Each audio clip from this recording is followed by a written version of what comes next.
كاين بنات زوينات ومثقفات وقلبهم نقي، ولكن رغم هاد الشي كامل كيحسوا براسهم باهتين وما عندهمش حضور، وما فاهمينش علاش الناس ما كيعطيوهمش القيمة اللي يستاهلوها.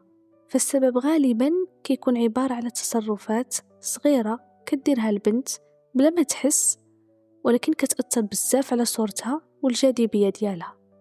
اليوم في حديث بنات غادي نهضروا على هذا الموضوع بصراحة وبلا زواق، فما نطولش عليكم ونبداو في الفيديو ديالنا.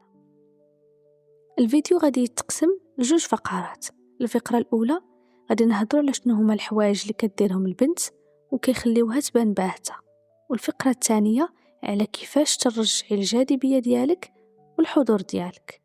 فنبداو بالفقرة الأولى، وأول حاجة غادي نهضر عليها فيها هي الاعتذار الزائد بلا سبب. كاين بنات كيعتذروا على شي حوايج هما ما عندهم فيها حتى ذنب، مثلا كتعتذر حيت هضرت بزاف، ولا حيت طلبت حقها، ولا حيت عبرت على الرأي ديالها. هنا مع الوقت الناس كيتعودوا يشوفوها ديما هي اللي غالطة. فنصيحة، الاعتذار خاصو يكون في محله، والمحل ديالو هو وقت الخطأ، لا زيادة ولا نقصان. ما خصهاش يكون أسلوب حياة.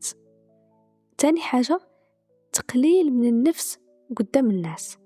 أكبر خطأ تقدري ديريه تجاه نفسك هو تنقصي منها، تبقي تقولي قدام الناس شوفوا كي جيت بهاد الكسوة مبهدلة، ولا وجهي راه مرحبوب، ولا ما جاش معايا هاد الستيل، ولا ما كنستاهلش انا قاع ديك الحاجة. هنا راكي كطيحي بقيمتك. كيفاش غادي الناس يعطيوك قيمة الا انت ما عطيتيهاش لراسك؟ ومن هنا غادي ندخلوا في النقطة الثالثة واللي هي عكس النقطة الثانية. النقطة الثانية انت اللي كتقلي من نفسك، اما النقطة الثالثة انك كتقبلي قلة الاحترام والقيمة باسم الطيبة. جات عندك وحدة عيبت لك على كسوتك، على شعرك، على مكياج نتاعك، على اي حاجة، ما تسكتي لهاش، يا رديها لها حتى انت بشي حاجة فيها، يا سكتيها بطريقتك الخاصة. راه لكل فعل ردة فعل، ما يمكنش هي غادي تجي تعايرك وانت كي ترد عليها غادي تولي انت اللي شينة، ولا انت اللي ما كتحشميش، ولا انت جات قالت لك مجيش معك هاد الستيل انت رديها لها.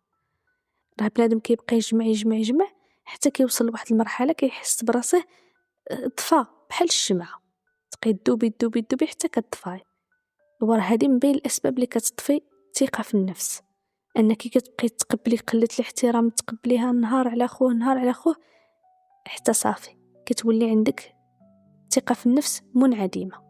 رابع حاجه واللي هي محاوله ارضاء الجميع. خص كاع الناس يبغيوني، وخصني الا كانت فيا شي حاجه ما مزياناش نحيدها باش الطرف الاخر يبغيني. علاش غادي نرضيهم؟ الا بغاوني تبارك الله، ما بغاونيش دبر راسو. ها هما كاع بغاوني، واش غادي يزيدوني؟ ما عندهم ما يزيدوك. فما ترضي حتى شي حد، ديري داكشي اللي كيريح نفسيتك، باركت عليك. اصلا الناس ما عندهم ما يزيدوك، كيبغاوك كيما بغاوكش. اخر حاجه في هذه الفقره واللي هي انك كتقارني نفسك بالناس اخرين. اكثريه اليوم مع مواقع التواصل الاجتماعي زادت صعوبه هذه النقطه. كندخلوا نشوفوا الواجهه الزوينه ديال الناس وكنبقاو نقارنوها بالحقيقه ديال حياتنا. المقارنه كتقتل اي حاجه زينه فيك وكتردك انسانه ناقصه. فراه كل وحده فينا مميزه بطريقتها الخاصه. ثاني نقطه واللي هي اللي غادي نهضروا فيها على كيفاش ترجعي الجاذبية ديالك والحضور ديالك. أول حاجة، هضري على راسك باحترام. الكلام اللي كتقولي على راسك قدام الناس كيترسخ لهم في العقل. ملي كتحترمي ذاتك وكتكبري بيها، هما تلقائيا كيتعاملوا معاك بنفس الطريقة اللي كتعاملي بها نفسك. الإنسان غير على من ولفتيه على الاحترام غادي يحترم، ولفتي على قلة الاحترام راه غادي تهوي دير قلة الاحترام. تاني حاجة، ديري حدود واضحة مع الناس. الحدود راها احترام للنفس، والسكت ديالك ما خصش يكون على حساب كرامتك. كل واحد وتعاملي معاه كما كيتعامل معاك.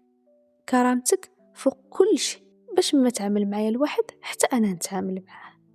ثالث حاجة، تكوني على الطبيعة ديالك. التصنع راه كيبان على الوجه وكيعطي إحساس بعدم الراحة. ملي كتكوني على طبيعتك كتحسي بواحد الخفة وكيكون عندك واحد الحضور واحد الجاذبية بلا حتى شي مجهود. وآخر حاجة، وقفي المقارنة، ركزي غير على حياتك والتطور ديالك اليوم. اللي فات البارح خليه البارح، واللي فات العام اللي فات خليه العام اللي فات، واللي شتيه في مواقع التواصل الاجتماعي ما تطبقيش على نفسك. نعاود نقولها، راه كل وحدة فينا المميزة بالطريقة ديالها الخاصة. وفي الختام غادي نقول لك عرفي قيمة نفسك. الجاذبية ماشي في الجمال بوحده، الجاذبية في الحضور، في الكلام، وفي احترام النفس. وكنتمنى يكون الفيديو عجبكم، وكنتمنى انكم ديروا بهذا الشيء اللي قلته لكم في الفيديو، تجيبوا ورقة وستيلو وتكتبوا غير النقط الأساسية باش كل نهار تبغي تقارني فيه راسك مع شي حد تريدي، كل نهار تبغي تطيحي بقيمتك تريدي. وخليوا لي الآراء ديالكم في لي كومونتير. والسلام عليكم ورحمة الله وبركاته.